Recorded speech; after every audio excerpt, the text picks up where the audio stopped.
मुंबईतील शासकीय दंत महाविद्यालयाचं कोट्यवधी रुपये खर्चून उभारलेलं नवं सभागृह उद्घाटनाआधीच पाण्यात बुडाले।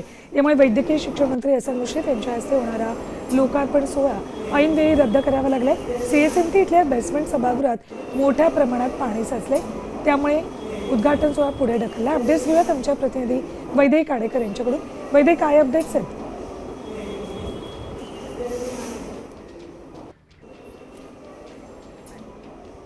वैदेही, माझा आवाज तुमच्यापर्यंत येत असेल तर अपडेट्स हवेत।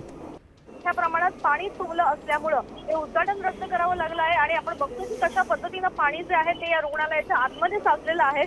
संपूर्ण रुग्णालय जे आहे ते या ठिकाणी जलमय झालेल्या परिस्थितीमध्ये बघायला मिळत आहे। जर बांधकामामध्ये काही त्रुटी आहेत तर यापूर्वी त्या चेक करणं अपेक्षित होतं, मात्र पावसामुळे जशी पोलखोल झाल्यामुळं अर्थात या निमित्तानं शासनाला देखील घेरण्याचा प्रयत्न विरोधकांकडून होतोय। ठीक, धन्यवाद वैदेही संपूर्ण माहितीसाठी।